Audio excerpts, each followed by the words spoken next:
page or on Facebook. You can just enter your questions in the chat or the comment space, and we'll get through as many of them as we can. Today, we're very pleased to welcome our speaker, Carlos Alberto Velázquez López. Carlos Alberto is the program director at Interstate Renewable Energy Council, where he oversees Puerto Rico programs, including the Puerto Rican Solar Business Accelerator, a position he also held at the Solar Foundation prior to the merger of those two organizations in 2021. An environmental manager by training, Carlos Alberto has been able to bring an interdisciplinary perspective to problem analysis and solutions. After completing 2 tours in the U.S. Marine Corps, he was honorably discharged in 2006 and quickly transitioned to serving Puerto Rico by advising environmental and political organizations on federal environmental and energy matters. Instrumental in the early coalitions that advocated for net metering and interconnection of distributed generation in Puerto Rico, he eventually became the managing partner for a local energy and photovoltaic design and installation company. After Hurricanes Irma and Maria, he led an exemplary team of engineers, financial experts, and community economic development professionals to put together a conceptual design for a community-based renewable energy microgrid.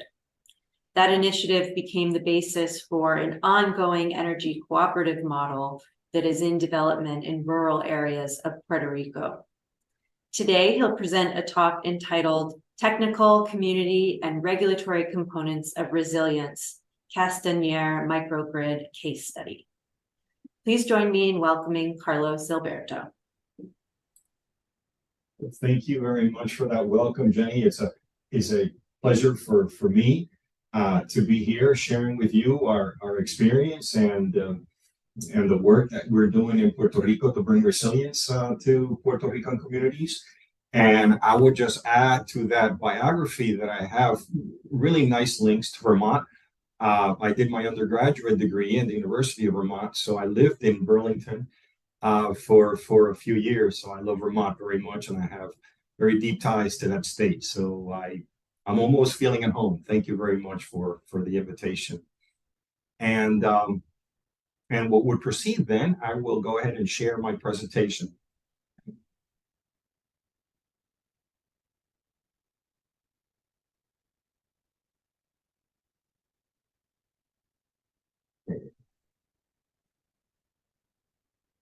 Okay, great. So my presentation of the day is entitled Energy and Security in Puerto Rico, Microgrid as a Community Response. And briefly, I'll go over some social, some design, and some technological considerations that we've learned in these particular case studies in Castaner and other communities that we've worked in.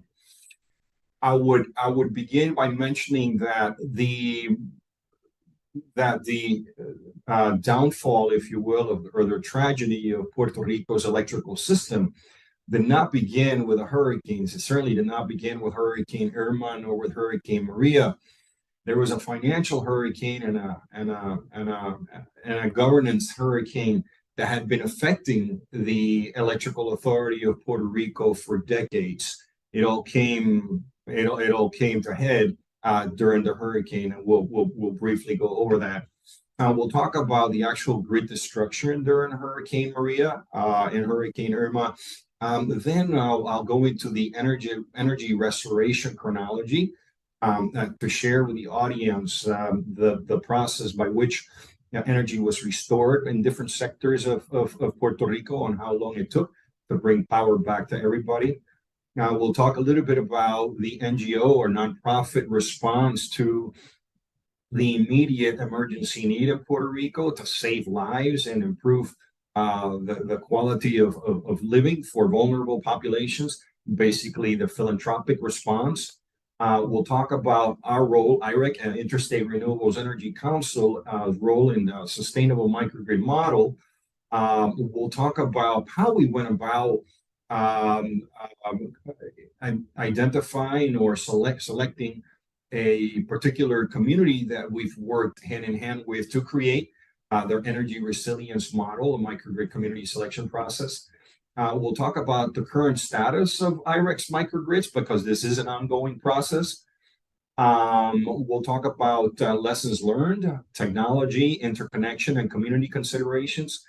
And it's important we spend a little bit of time on that because microgrids as a measure of energy resilience are work in progress. There are things that are new to Puerto Rico and to many other jurisdictions in the United States.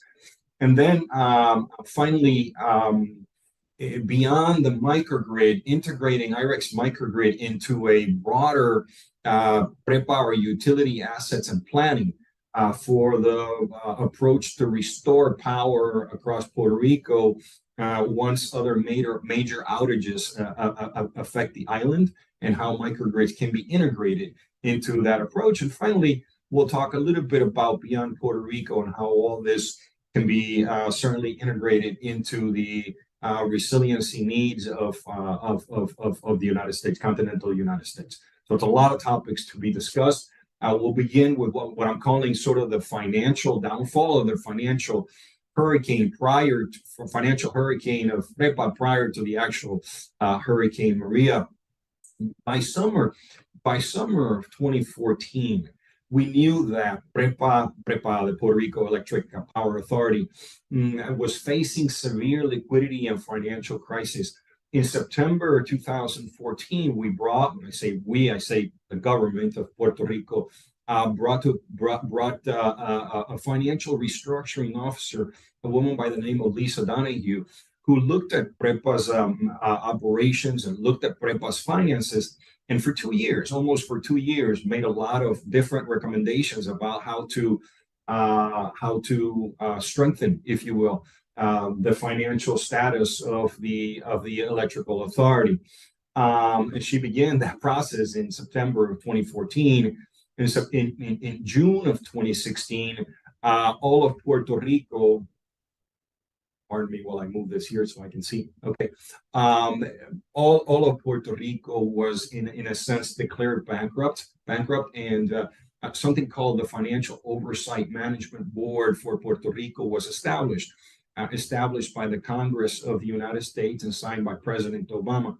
Something similar to the bankruptcy process of Detroit, something similar to the bankruptcy process of Washington, D.C. that they had gone through. Well, that was established in Puerto Rico in 2016.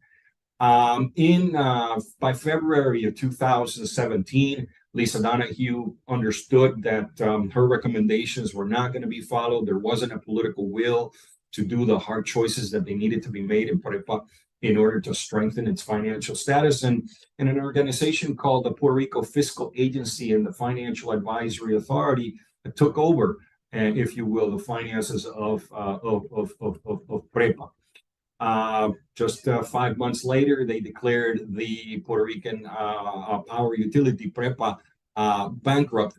And in September 20th of 2017, Hurricane Maria hit the island. So you can see from this timeline how there were many financial and governmental decisions that were made that made our electrical authority very vulnerable. So by the time it got hit by a natural disaster, the economic and the governance disaster of the electrical authority was well on its way. Now, let me put in context the damage, if you will, of Hurricane Irma and Hurricane Maria. I want you to please take a look at the chart here on the left. When we're talking about the top 10 blackouts in the United States history, and we're using a metrics called million customer hours of lost electricity service, we look at in the United States, Hurricane Maria, by almost fourfold, is a bigger or more impactful storm that created a blackout in the history of the United States. Please compare that with Hurricane Sandy, which we're all aware of in the Northeast in the United States in 2012. That cost 775 million customer hours of lost electricity service. For Hurricane Maria, it was 3.4 billion hours of customer hours of lost electrical service. Also, please note that Hurricane Maria, Hurricane Georges, Hurricane Irma, and Hurricane Hugo all occurred in Puerto Rico. So what do we see here? We see a recurring situation of an electrical system that has been impacted at numerous times. In 1989, for a loss of 700 million. In 2017, just weeks before Hurricane Maria at 753, and in 1998 with Hurricane Georges for 1 billion 50 million customer hours of lost electricity service. So in itself, it shows a very vulnerable electrical system. But let's go beyond the United States. Historically in the world, in terms of global blackouts, only one natural disaster has superseded Hurricane Maria, and it was Typhoon Haiyan in 2013. And if memory serves me correctly, that was in the Philippines, and that was for 6 billion. For 6 billion customer hours. And just to give you a visual, I know you certainly have seen many of the pictures of Hurricane Irma and Hurricane Maria, but this is what the whole island looked like on the morning of September 21st, or perhaps a couple of days later when people were actually able to get out of their house in 2017. And I want you to sort of visualize beyond what you see in this picture. There are 35 million, 35,000 miles of distribution lines across Puerto Rico, 35,000 miles of distribution, about 2,500 miles of transmission lines, in excess of 100,000 electrical posts, thousands of transformers, 300 substations, 80% of which, and possibly more, were completely destroyed by the hurricane. So this was a very typical scene across Puerto Rico for weeks after the hurricane. And I show you that because I also want to sort of explain as to why it is perhaps it took so long to restore power across the different sectors of the island of Puerto Rico. If you see in this timeline restoration, on the left-hand side, you see the time frame, and on the right-hand side, you see the percentage of customers that energy has been restored, or power had been restored to. So by 2 weeks, only 9% of Puerto Rico had power. It started with the medical center. It started with the airport and some of the major governmental centers for disaster management and government, that sort of thing. But 9% at 2 weeks. At 1 month, 19%. I want you to notice that at 5 months, 84% of the population, at 5 months, 84% of the population had power, and it took between 5 months to 11 months to restore power to the last family in Puerto Rico. So there were 16% of the population, over 200,000 households, that didn't have power in Puerto Rico between 5 months and 11 months. And I'll just show you the actual last tweeter that was put out by PREPA the day that power was restored to the last family. And it was restored in August of 2018. This particular picture is very impactful because that family put a Christmas tree in December of 2017, and of course they had no electricity, but they still put the lights. And it was in August 14th of 2018 that their Christmas tree lit up, and they were able to celebrate Christmas. And they have kids and screaming all around the neighborhoods, and they were very happy. And anyway, it's a very beautiful story.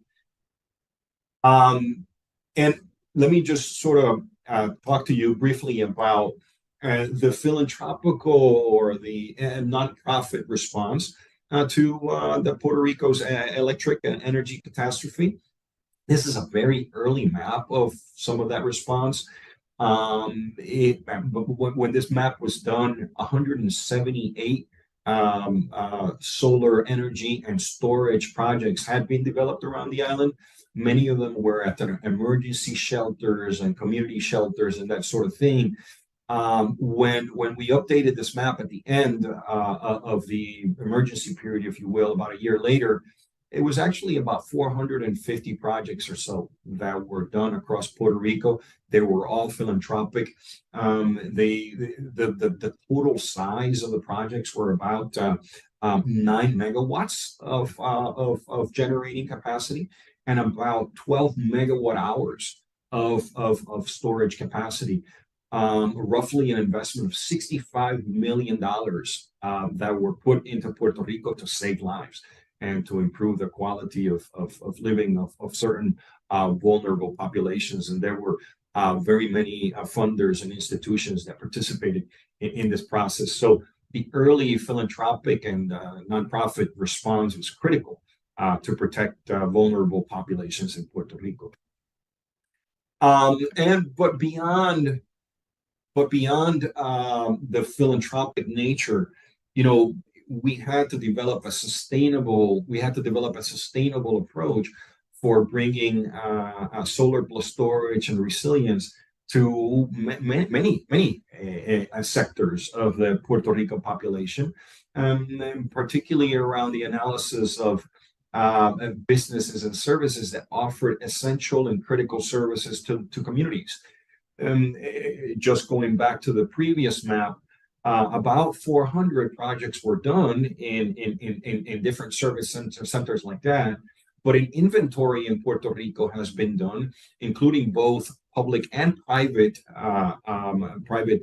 organizations, and there are about 27,000 facilities in Puerto Rico, both public and private, that offer essential services to our population.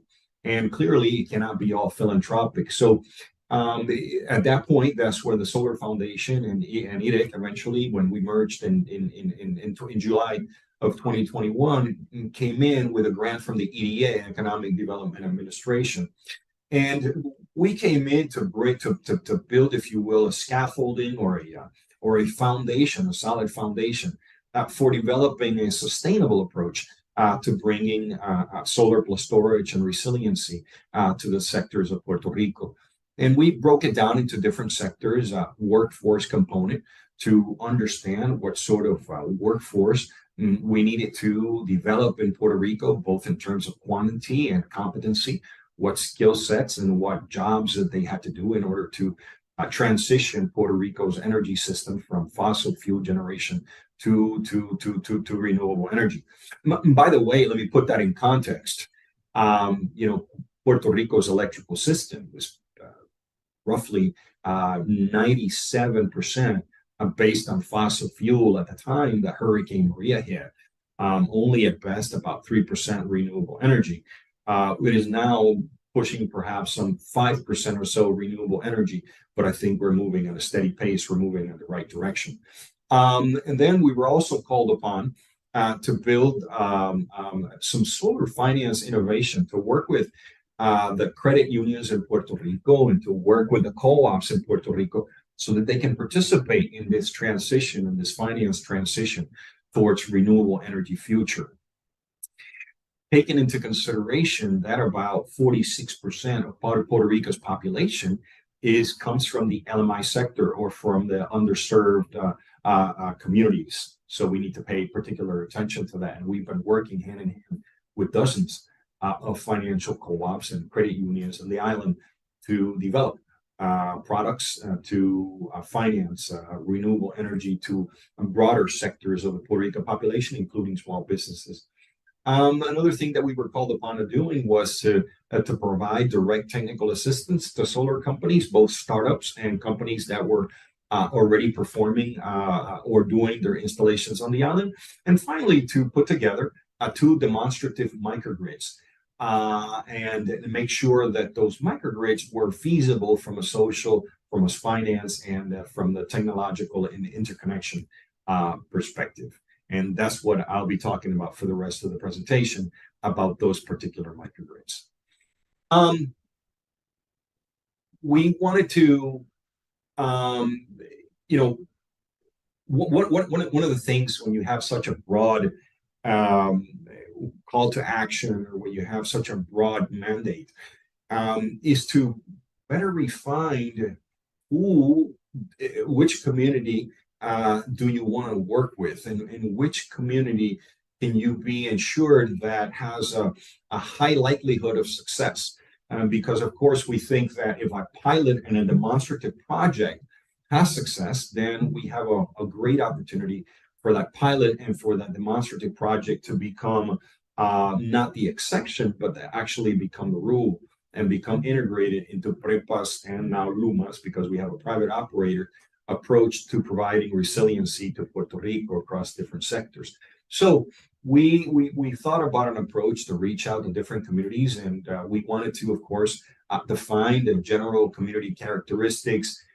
We designed with the University of Puerto Rico, with community groups, and with the EDA, our funder, the Economic Development Administration of the Commerce Department, a community evaluation rubric. We gave dozens of informative webinars on the Puerto Rico Solar Business Accelerator, on the microgrids, and the pilot project, making sure that people that wanted to participate in this understood what the scope of the project was, and how we can define a microgrid. Then we published a call for communities interested in developing their microgrids. We even did a press release. We were in the newspapers. We did radio programs to do that call to the different communities, and then we had different communities complete a questionnaire that included questions about their organization, issues about technical feasibility, issues about ownership, if they were open to collaboration with our partner organizations, how we can ensure that the municipal government would endorse and would participate in this process. And of course, we wanted to know about their history of the electrical service and how they've been served or underserved by Puerto Rico's electrical authority, PREPA. And certainly we wanted to know about the impact of Maria on that community, and some environmental aspects, broad environmental aspects of the community. Other things that we went into with the communities, we interviewed community leaders for more in-depth knowledge about their background, the capacity to do these projects in a partnership, and other intangibles, such as things as if they had previously come together to create a community-based project, a victory, and that sort of thing. Step 7, we prepared a report for each of the communities to a selection committee that we had put together, including the EDA, the University of Puerto Rico, and other organizations. By the way, we got interest from dozens of communities on round 1 and dozens of communities on round 2. So there are a lot of communities in Puerto Rico that, just making a parenthesis on that, that are interested in this sort of approach. And from there, we went on to visit the three finalists for that first round, and it was a technical visit. We went to assess the electrical loads, rooftop conditions, issues of shade, access to roads, interconnection points to transformers, and that sort of thing. From there, we presented a final report to the selection committee, and the selection committee, in which I did not participate, made the final determination, and we informed the committee. We informed the community that had been selected. And let me show you then the community number 1 that was selected. It was a community in Castaner, and just for context, on the map, this is Puerto Rico. This is San Juan up here, where we're located right now. Castaner, smack in the middle of the mountain range in Puerto Rico, towards the Midwest area of the mountains. And this picture here is when the actual microgrid became operational in June of 2022, when it was actually commissioned and it was presented to the community. Of course, work had begun by the end of 2021. Early 2022 is when we began work, and it was actually commissioned in June of 2022, and we'll get into details about that. Here are some of the panels. This is an early pictures of a lot more, hundreds of more panels across that sector of that community, but just sort of just a picture from the top. On the right-hand side of the street, here's a bakery. On the left-hand side of the street, there's a post office, United States Post Office, barber shop, and other things.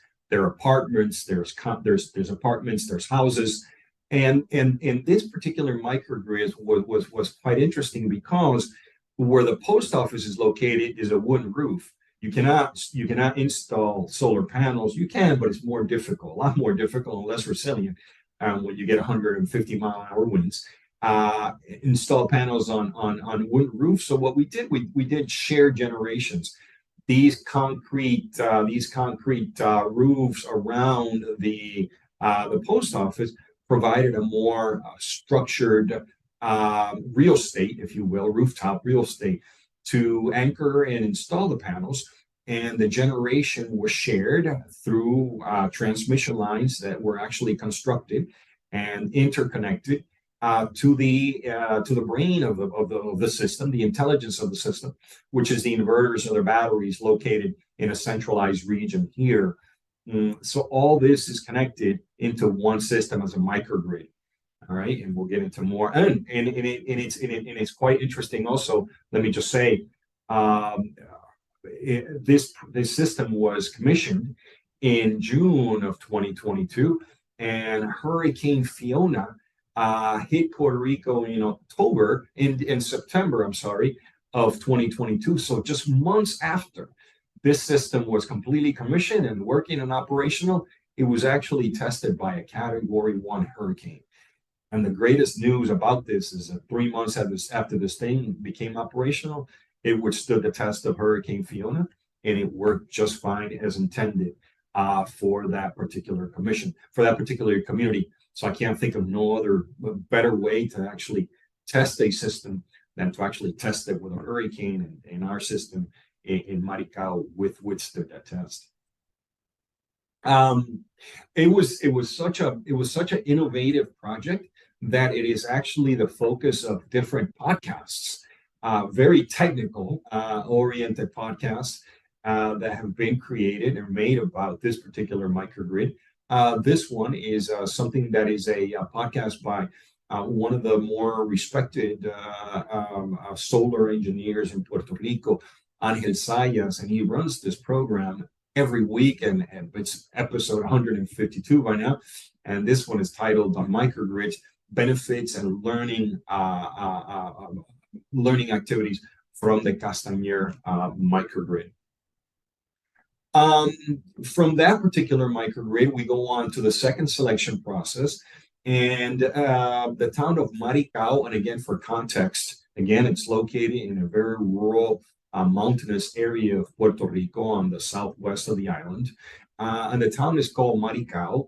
And we are currently in the process of doing the design for that particular microgrid. I think it's going to be probably going to be a little bit larger than the Castaner microgrid, but this one is certainly still work in progress, and we're through the design process. Let me talk a little bit about the social and the community considerations for the project that has been concluded, which is Castaner. I ask you to look at this picture. This picture was in the middle of the pandemic, literally weeks after everybody got sent home. We decided to go out to the community and say, listen, we'll convene in the central plaza, and we'll keep 6 feet apart from each other, and we'll double mask. And we actually created a COVID protocol, and people felt comfortable enough to come out to the plaza and share with us. This is me there, and some of the people from our group, and this is the community folks. And we gave a presentation on what a microgrid would be and the benefits that this would bring to the community. And we were very happy that people actually came out to meet us at the plaza. Let me share with you some of the community microgrid challenges that we faced or that we saw, and we want to we want to talk them through. In terms of the community dynamics in Castaner, there's something that we saw there, and we suspected it was probably the same in many other communities. Around the issue of developing a microgrid, here are some of the challenges that we saw at a community level. There's something that we call an action gap. Everybody wants energy resiliency. Most people in Puerto Rico want solar storage and solar energy and storage. But there's something that we're calling an action gap that is between people wanting it and people being able to actually physically and in an organizational way do something about it. So we had to work with them to create action plans and to create strategic planning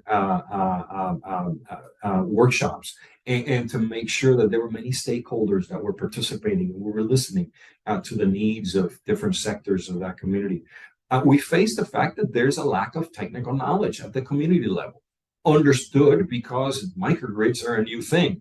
If solar and storage by itself has technical components that are fairly complex, certainly in microgrid, where you're talking about interconnected generation and interconnected storage, and how you do everything behind one point of interconnection of 1 meter, and everything that happens behind that 1 meter then gets attended to by that particular organization. And that's how they charge per kilowatt hour.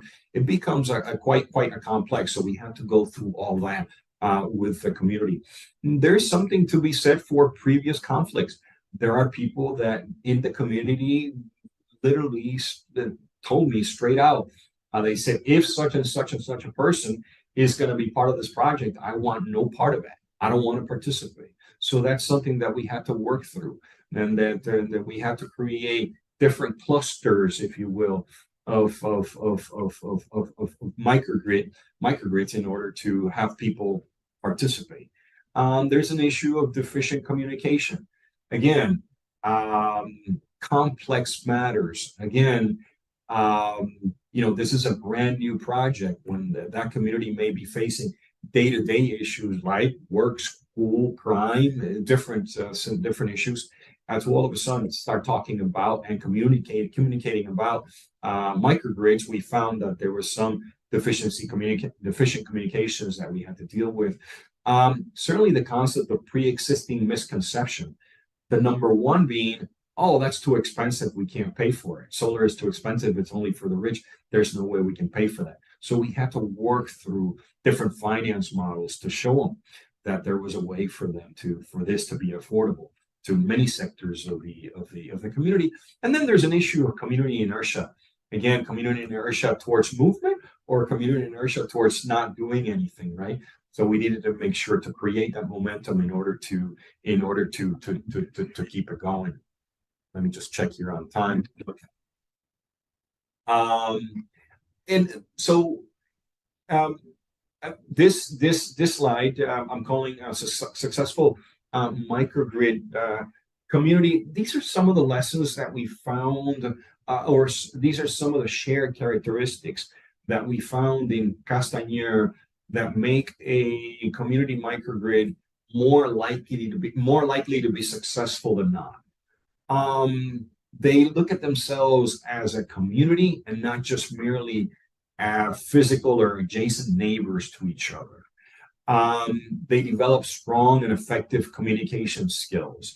There are several leaders, coordinators, and multi-generational active members. You don't want to go into a community that only has one person talking for everybody or just speaking for everybody, or it's more difficult to work in a community that the community profile is just anybody that's participating is a particular age or a particular demographic group. You certainly want diversity when it comes to working with different communities. A successful community microgrid is likely to be developed in a community that knows or we can help them understand and know their capacities, their resources, and their needs. A community that is solution driven and not so much focused on problems. We have to recognize that conflicts are inevitable, and the key is to have a participatory solution. So anytime there's a concern, we have to make sure that we're listening and we're creating an alternative pathway to make sure that everybody's voices are heard, but not only heard, if they can be incorporated into action, that's also important. To bring forth a conciliatory approach and make sure that the community is open to external resource assistance. There are communities that think that think, and it's fine, that they can solve all their own problems, and one has to listen at the beginning. If they're not open to receiving technical and financial assistance in putting together the model for the community microgrid, it's important to know that early on. Because you may spend a lot of time working with a community, and then they'll tell you, "Oh no, we got this. We don't need any help." So you need to make sure you're listening to that, and then you want to make sure that that you provide that community with early victories. It doesn't matter how small they are, even if it's just putting panels. For example, in Castaner, as we were doing the design to integrate all those other businesses that I showed you on a previous slide, that is the bakery and the residents and the apartments and the houses and the post office. There was an independent client at a restaurant that wasn't going to be part of the microgrid insofar as interconnected, but was part of the project as a standalone.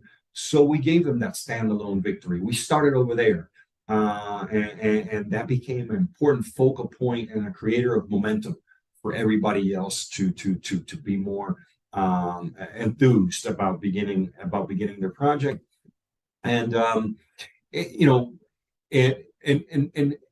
here's a picture, and again, going back to what some of the characteristics that would make a community profile more likely to be successful in their project is to make sure that you identify communities that have come together to have victories or achievements in certain things. And I just have to, make note, for example, that in Castaner, they have a community hospital.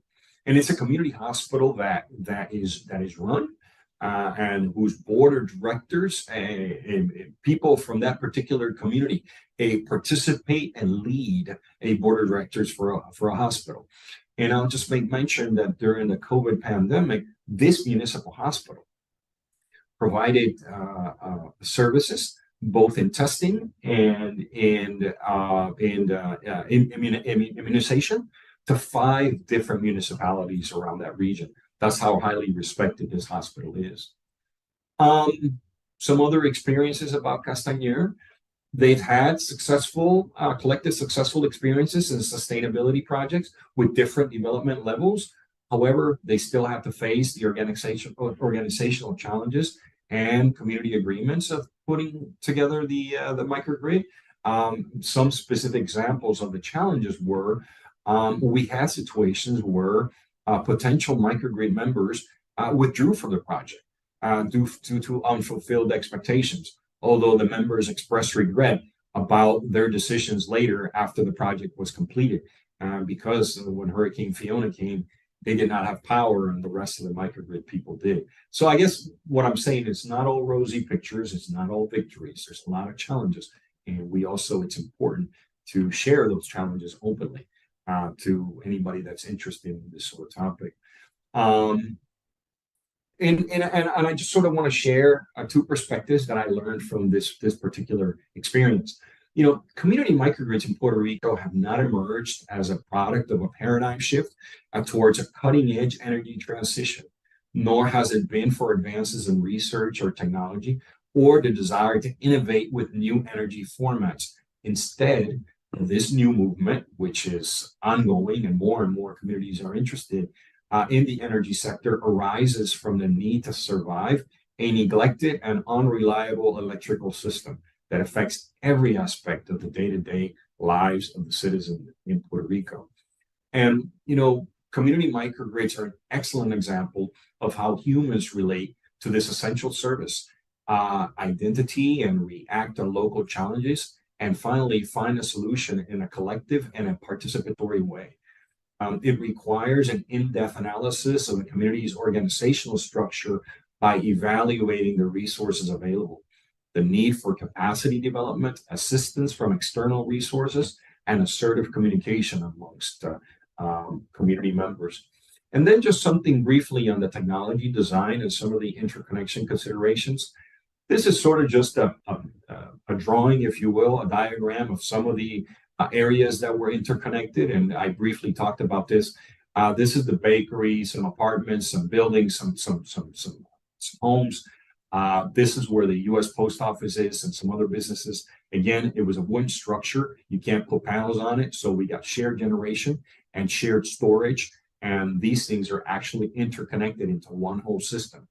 Obviously, every single one of these had a meter and a point of interconnection with the utility, with PREPA, but they no longer have. There's only one now. There's about 8 customers or so now behind one specific meter, and internally within this microgrid is how the electrons are being counted for how many kilowatt hours are being consumed by the different consumers.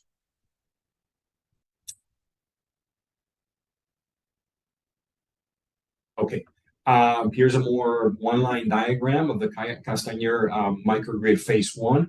Again, you know, at the bakery, we got 17 kilowatts of installed panels. In some of the residences combined, we have about 18.4 kilo. In the apartments, we have 5.4. Nothing in the post office and the businesses.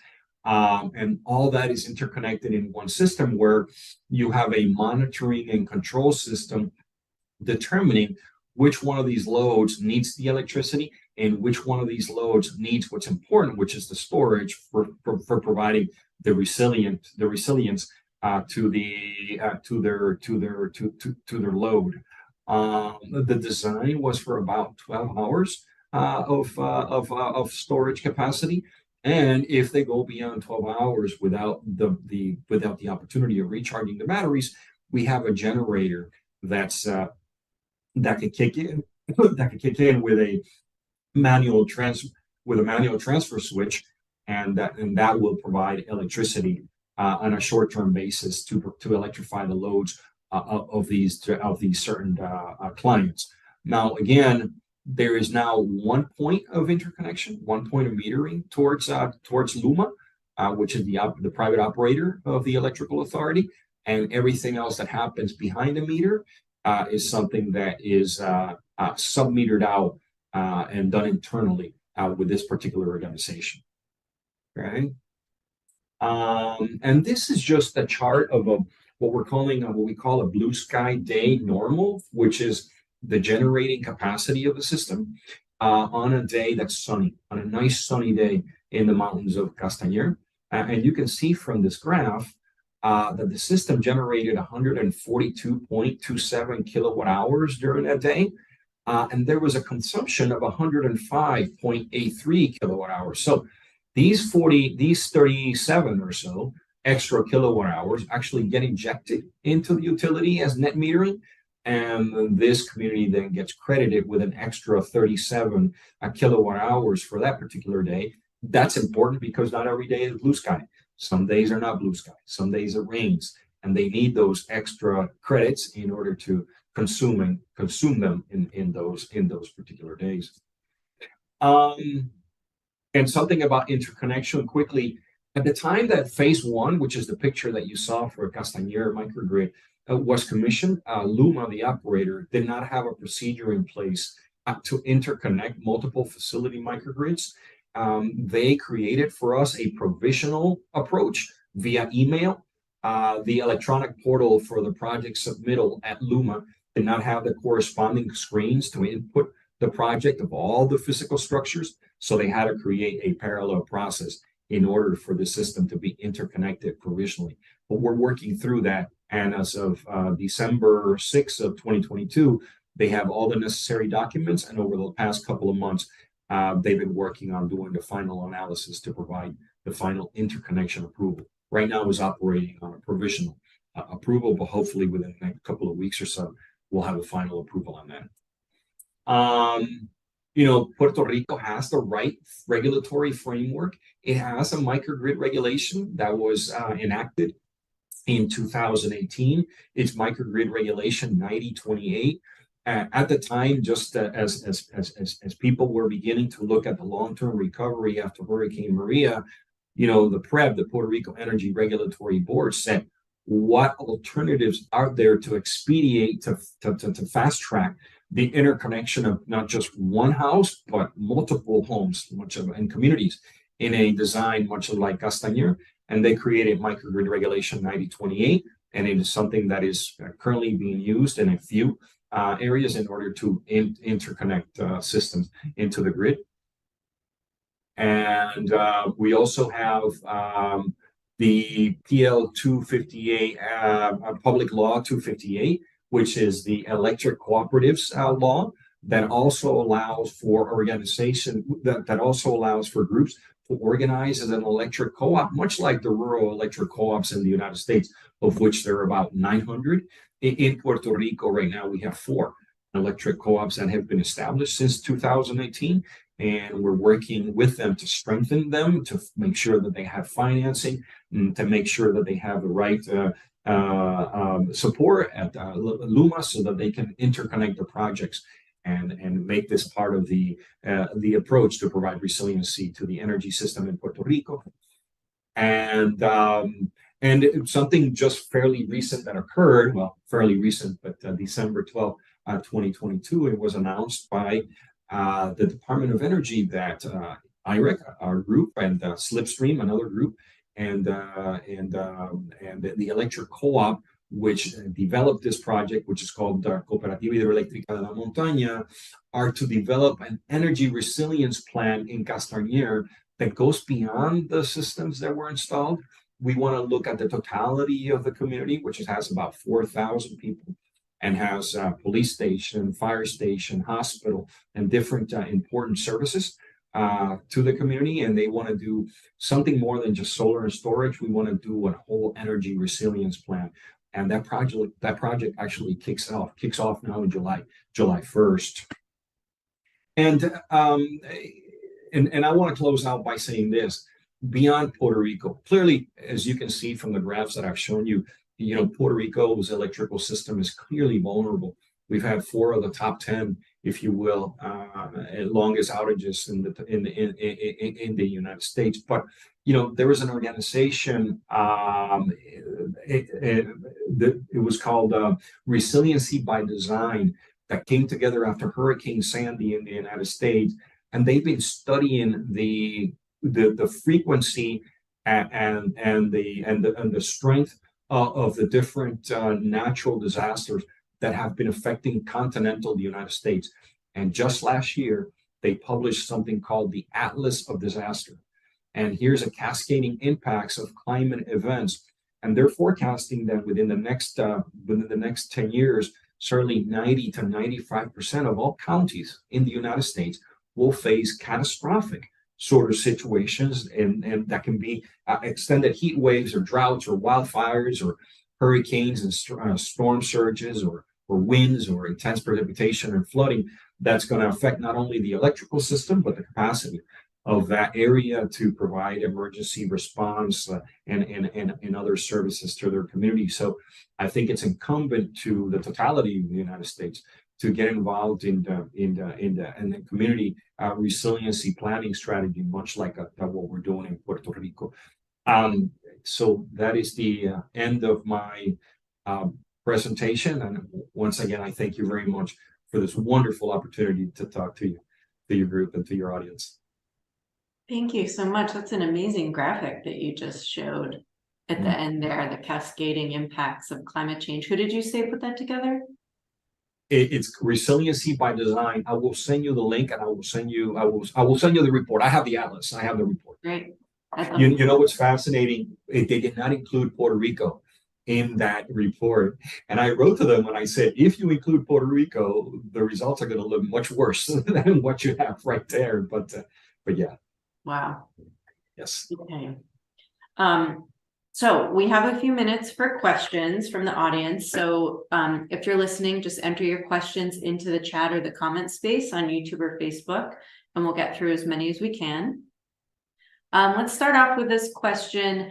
Is there any local economic boost associated with building microgrid systems? Is local employment used, or is it mainly outside contractors?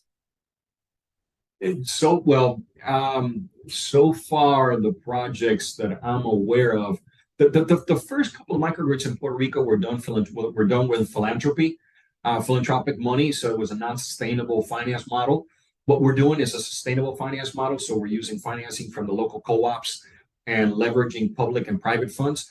And the people that we've hired have been the local installers. I can't say necessarily the same for everybody, but the ones that we've hired have been local design firms and local installation firms.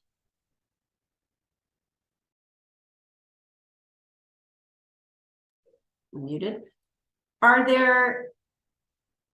Is there any feedback that you've received from communities with established microgrids like Castaner so far?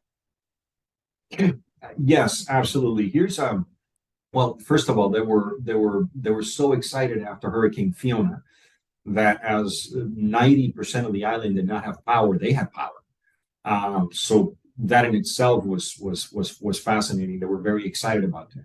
But they did tell us that that power only lasted about a day, and after Hurricane Fiona, the weather continued to be adverse for about 3 days, and there wasn't much sun. So the system provided limited resilience for days 2 and 3. Their feedback to us was, and to the developer was, hey, can we look into increasing the resiliency of the batteries? Can we look at modifying it? So it's very interesting. It even provides you the opportunity to invest, if you will, in your own resilience. You can't really do that with a public utility or with a private utility. But at this level, at the municipal level, community level, you can. How is it determined who gets what level of service during an outage? Are we talking specifically about energy, or are we talking about broader services? I think energy. I'm assuming not necessarily the microgrid, but in general for electricity. Okay. Yeah, sure. So after Hurricane Maria, there has been a process in place by FEMA, the Federal Emergency Management, to identify what are critical and essential services in Puerto Rico, and I suspect in Connecticut and every other place, but for Puerto Rico, and clearly hospitals, emergency response, those sort of things have been identified. Airports, those sort of services have been identified as critical and essential. But I'll be honest with you, that has created some controversy because nobody wants to sort of create a final list and say, here are the critical services, or here's what we think should be the critical service. Let's have a participatory approach so that we can modify it if we need to modify it. And I say that because we were just talking about this issue with one of the federal agencies in Puerto Rico, and we were representing the food industry, the supermarkets and the farms in Puerto Rico. And they said, what are more critical service than food services? And supermarkets are not in that list. So there's a little bit of controversy, and it's an ongoing issue and should be handled. Yeah. Make this the last question. Are any of the community microgrid challenges that you itemized in your presentation, are any of those unique to Puerto Rico? Would the challenges be different in other locations? Well, I think the assessments that need to be done on the ground are so critical and so important. These things cannot be done from a high-level approach. The pre-development phase of a microgrid really needs to be hands-on. You need to go into the community and know what their resources are, know if they have bedridden residents, know if they have particular critical service infrastructure, know if they have a particular issue with historical underservice by the electrical authority. I mean, all these things are going to inform your planning process for designing a microgrid. But if you ask me, what have I found for Puerto Rico that is different from other communities? I can tell you unequivocally that at 46% of the population at the LMI, low to moderate income, such a large portion of the Puerto Rico being socioeconomically vulnerable, that creates a challenge. That really creates a challenge. It is much more difficult to create a microgrid in a community like that than it is to create one in an affluent community.